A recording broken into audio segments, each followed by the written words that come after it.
when I was at your age, that's in the past century. So when I was at your age back in 82, how many people had been born in 82? A few. Yeah. Oh, god damn, I'm old. God damn, I'm old. Yeah. Anyway, the reason why I want to tell you a few stories from my past is also to invite you into the backstage of my mindset. I could start to show you a lot of models and come up with all the correct statements, but I think actually it's even more interesting to figure out what motivates people to do what they're doing. So what motivates you to be here right now in this hour? What motivated you to decide to take the education you're part of? What motivates you to hang out with your specific crowd, etc.? So motivation is a great driver for do stuff. And when I was at your age, I had just graduated from the social worker school in Aarhus. Had a good diploma. I had had 3 years of fun with my colleagues, and I have had great teachers. But there was one thing I was totally sure about when I had my diploma in my hand was, please God, let me be unemployed. Please let me be unemployed. Why? Because I've just fallen in love with a beautiful woman, and we could have spent all 48 hours each day just to figure out how we can get this little family together. So I really hope that I was able to not to get a job. I'm saying this because right now you're a generation where all the politicians, all the media are saying, getting quick out of your education program and get out and get a job so you can save the society for all the old guys going on pension. So when I was at your age, I just hope, please let me be unemployed. Because I just wanted to hang out with my girlfriend. But there was another woman who had got her eyes on me. And that was a woman called Jonna Jensen, and she was at the unemployment office. In Danish called arbejdsformidling at that time. This Jonna Jensen, she was quite keen on getting me a job to get me out doing what I was educated for. So she called many times during a week. At that time we didn't have any mobiles, etc. So we had only the steady line. So she called. I was living in the commune at that time. So she called, and then I took up the receiver and I said hello. I never said my name. And then there was this voice, yeah, hello, this is Jonna Jensen, could I speak with Uffe Elbæk? And then I said, I'll see if he's in. And then I put down the receiver, and then I walked up and down the lobby. And then I took it up again and said, no, he's not in at the moment. And then she asked, but please, could you tell me where he is? And then I said, I think he's out looking for a job. And that went very well for around 3 months. But then one Tuesday afternoon, around 20 to 5, the telephone was ringing. And I knew it couldn't be Jonna Jensen because it was after public opening hours. So I just took the receiver up and said, yeah, hi, it's Uffe. Good, how was she pronounced it? Good afternoon, this is Jonna Jensen. And then I knew for sure that, god damn it, now I'll be kicked out in a public kindergarten or wherever she wanted me to work. So I learned 2 things that afternoon, very important things. One thing is that the public offices have long opening hours on Thursdays. And the other thing was I had to really get a job very, very quickly on my own. So I ran down to the local kiosk and bought the local newspaper. At that time I was living in Aarhus here in Denmark, the second city of Denmark. So I bought the local newspaper, and I was looking for an ad for a job ad I could face. So I found a very small job ad saying the city of Aarhus was looking for a person working on the street, working with trouble kids in the local inner city area of Aarhus for 15 hours each week. And I thought, 15 hours each week? Could I manage that? Yeah, 15 hours each week I could manage that. So I applied for this job position. And actually, I was invited in for the job interview, and when I went to the job interview, I had this feeling. Now I really want this job, because then I can keep Jonna Jensen a distance. So I was really speaking for myself and behaved well, and I was dressed up, and I could all the sound bites. So actually, I got the job. I said yes. This is the first job I applied for after graduation. Then 1 year later, I talked with a guy who did the job interview, and his name is Lars Ugerhøj. And I said to Lars, thank you for choosing me among all the people who applied. And then he looked into my eyes and he said, Uffe, you were the only one who applied. So my job career, if you can call it that, started applying for a job no one else wanted. And actually, it's the only job I have ever applied for.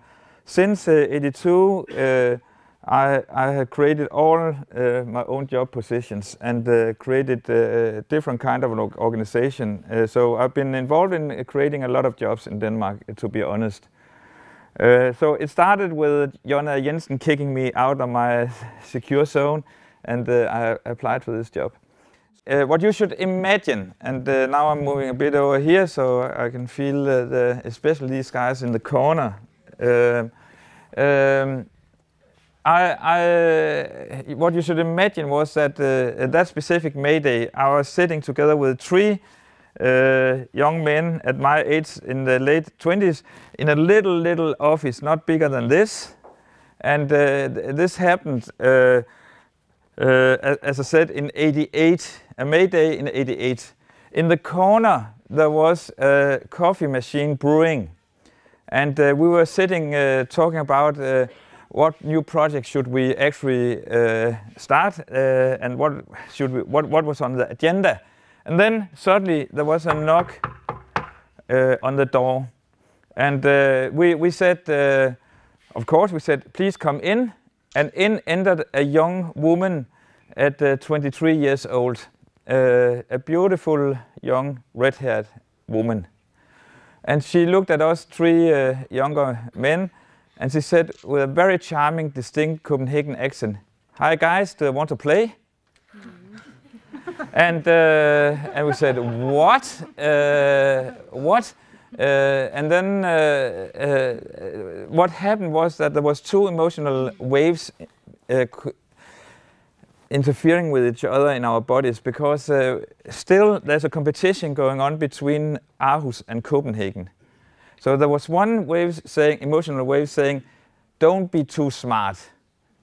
The other one said, "Yes, of course we want." And the second wave, of course, was the one who succeeded.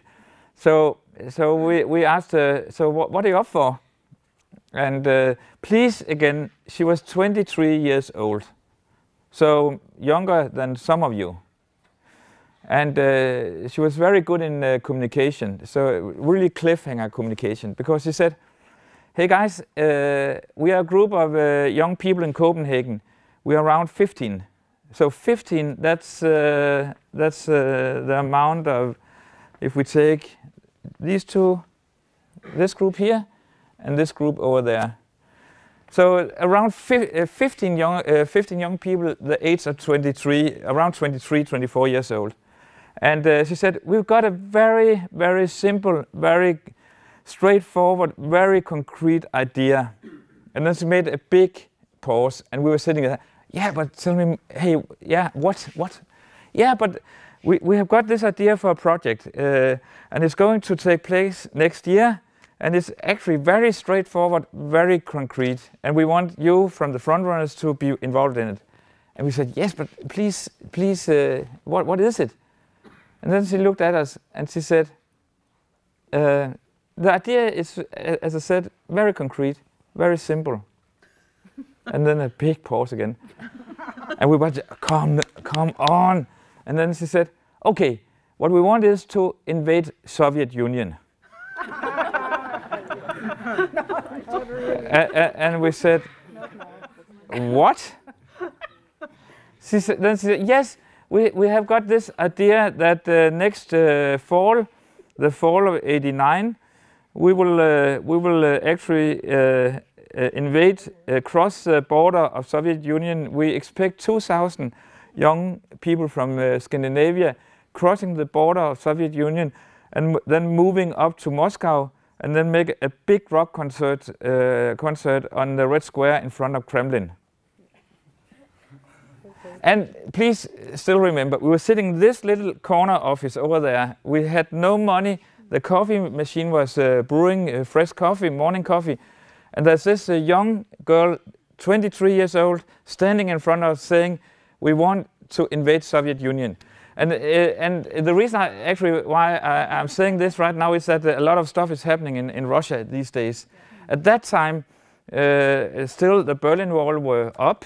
There was an Iron Curtain going down East and West Europe. You couldn't just visit Soviet Union. And if you did, you were only allowed to stay at specific tourist hotels. You were only allowed to see specific identified institutions and companies. It was extremely controlled, militarized community and the country. It's a bit not so much as North Korea, but still it was some totally different reality.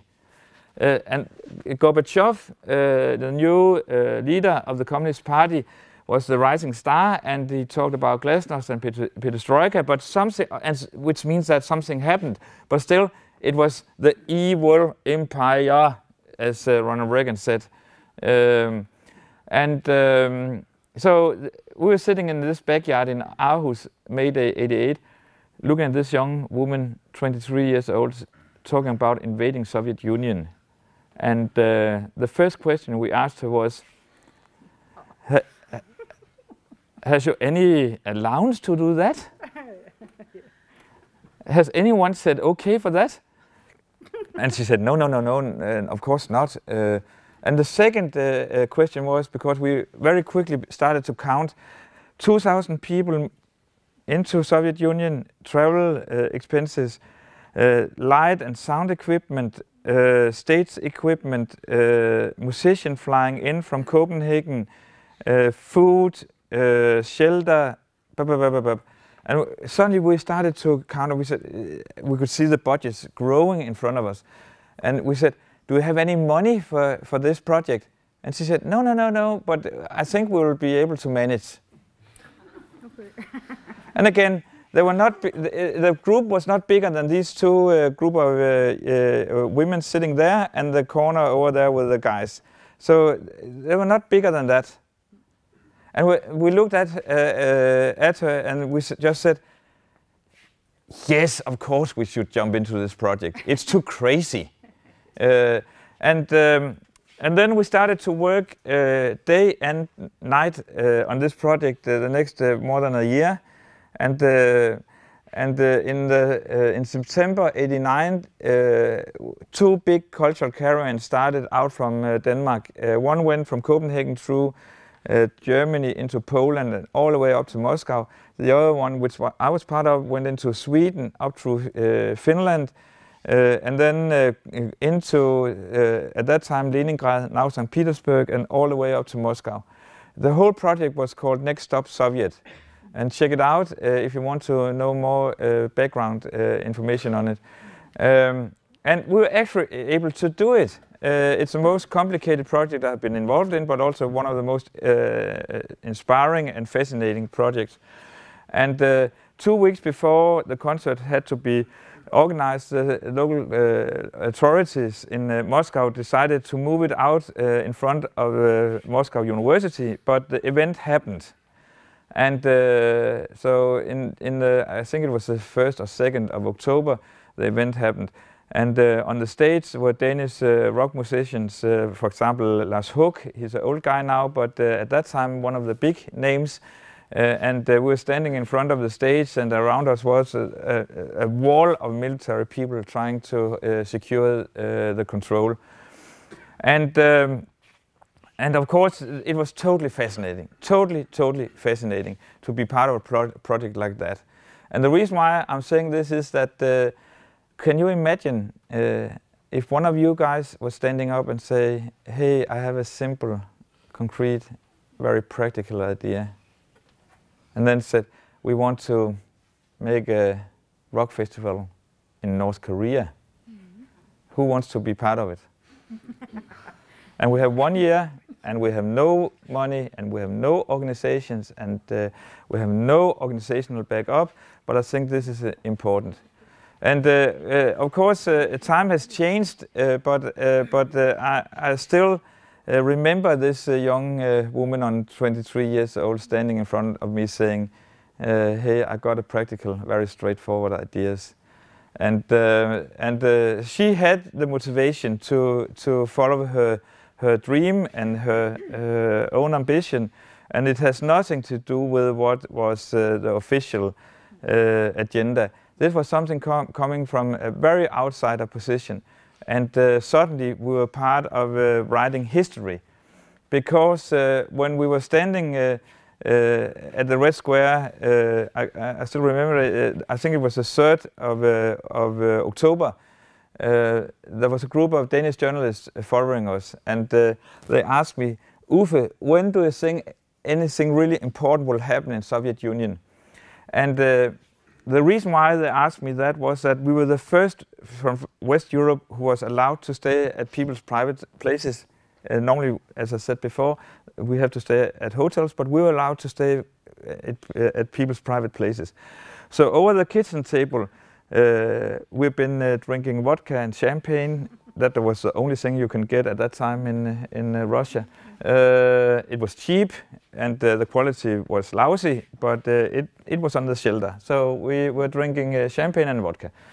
And during the long hours in the night, we talked about hope and dreams, about what is the next step for Soviet Union. And these people were, of course, talking about how can we get a better life, how can we get a better job, how can we create more meaningful relationships, how can we, maybe one day we'll have money enough to buy a ticket so we can come to West Europe and see the way you live. So there was a lot of hopes in this discussion. But as soon as I stepped out of the front door and went into the public space, something happened. The light went down in the eyes, and of obvious reasons, because there was a lot of official control, and people didn't dare to speak up. I think most of you dare to speak up. Even there's a lot of group pressure. How is it to be correct and stuff like that in your classrooms? But still, you are born into a society where you are able to speak up and have your own inner voice and say what you believe in. But people didn't dare to do that. People didn't dare to do that in these times in Soviet Union. So as soon as they were out in the public, they got a very closed face. So I said to these journalists, yes, something is happening in Soviet Union, but I think maybe it will take 15, 20 years before anything really serious will happen. And what happened 1 month later? The Berlin Wall came down. 1 month later, the Berlin Wall came down, which learned me something about that big change in society can happen overnight. I don't know if any one of you have a family relationship to the Middle East, but the Arab Spring is also a good example of that no one predicted that things like this could happen. The same things is happening right now in Turkey. Same things is happening in many places in Latin America. So something is happening, and it depends all about in different contexts and different realities. It all depends about that there should be one person standing up saying, I can imagine another reality, as this 23 years old woman did in our office in the backyard of Aarhus. I have an idea about something. For me, that is deep entrepreneurial attitude. That is deep entrepreneurial attitude. That we are able to imagine that the reality we are facing right now can be different. Education can be different. You can organize your life differently. You can actually take contact to people you maybe don't think you are able to do, but actually you can. So there is something about how to take responsibility of your own life, and not necessarily saying I'm going to start a company, but that actually you feel this really inner desire saying, I can create my own life journey. And that project learned me a lot. And then another thing, what it learned it, and now I'm starting to close this story part down. Another thing that what learned me was that we asked ourselves, this group of younger people from the front runners, we asked ourselves, what kind of education should we have had to do what we were doing? Because at the university or the social worker school I had attended, no one had trained us to make a contract with the KGB. No, that was not the topic in the classroom, to make a contract with the KGB. And no one had learned us to make conflict solving with a Russian mob. No. Not really. No one had learned us to set up a satellite link between Copenhagen and Moscow, because we did a twin concert in front of the parliament in Christiansborg here in Denmark. We did a twin concert at the same time, so there was a satellite link. No one had trained us to do that. So we asked ourselves, what kind of education should we have had to do what we were doing? And out of that grew the ambition to create a new kind of educational program, and the name is now familiar. It is the KaosPilot in Aarhus. Yes? Yeah, first of all, I would like to thank you for the very interesting presentation and the valuable pieces of advice that you shared with us today. Yeah. And Uffe, I want to ask you, how actually you found your biggest passion in life? Yeah, I think that what drives me, and this is of course personal. Everything is personal. But what has been part of my own personal drama has been that I couldn't really fit in. I'm quite bright, and I actually I've got what I wanted on many levels, but I've always been a bit awkward. So when I was a kid, of course I was hanging out with all the right dudes, but still I had this feeling, that's something is a bit not. I'm not like the other kids, and which has followed me up through life, and in a quite old age compared to normal standards today. I discovered that I was gay, so I started as a straight guy. I had great love affairs with women. I love women. I have two great sons doing good stuff out there, both entrepreneurs, serial entrepreneurs. I have two grandkids, but around 25, 26, I just had to face myself and say it's more fun to be together with a guy. And of course that suddenly was a big aha for me, because that has been my outsider position. I tried to, through all what I did, actually unconsciously, try to tell the world, maybe you don't think I'm I'm a success, but I'll damn show you I am. Because the outsider position. And a lot of people have, of course, this outsider. Most of us have this outsider position. Is that we're not too smart enough. We're not good looking enough. We are too fat or too thin or too high, or our dick is too small, or whatever. On a symbolic level, we're always comparing, and we're always comparing.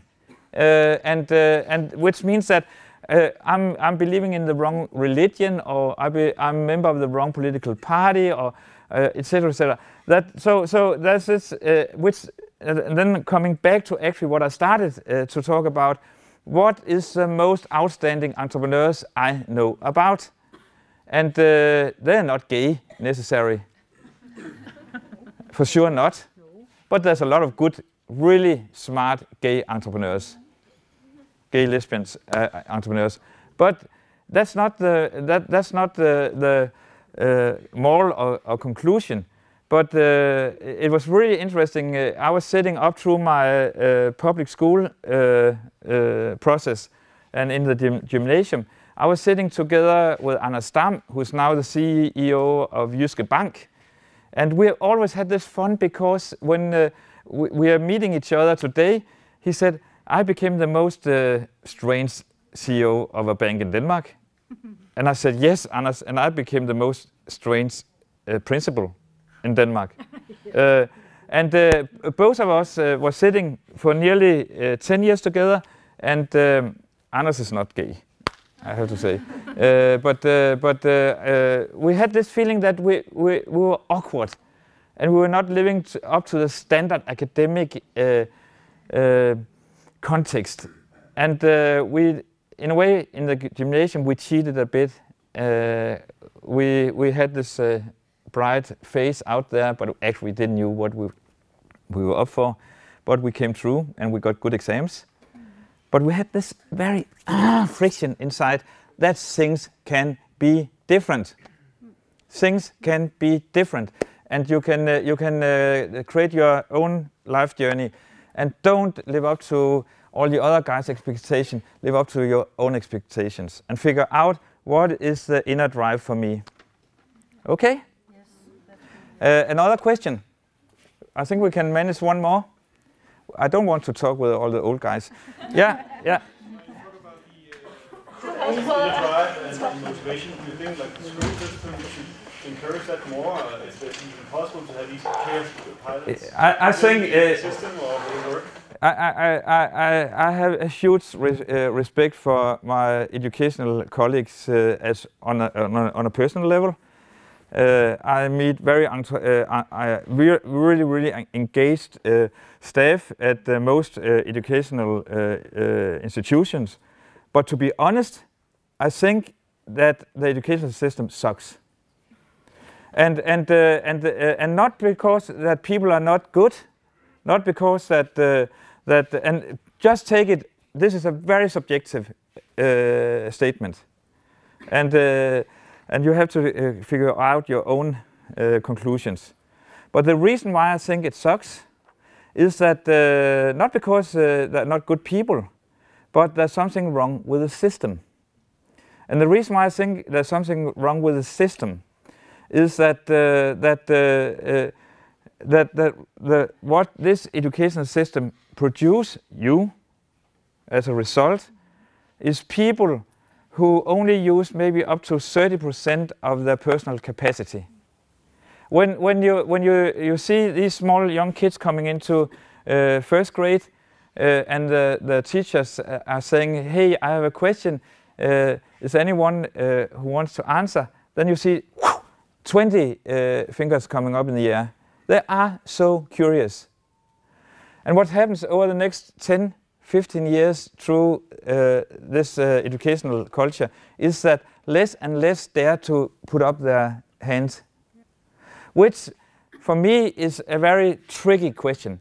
How can we create an educational culture where you have the student as the totally center? Everything starts and ends with you. And how can we then create an organization around this, person that gets the best out of the person? And this is again underlying that this is not a criticism towards my colleagues, but just saying that we can do better. Okay, guys, it was a pleasure to be here, and keep rocking.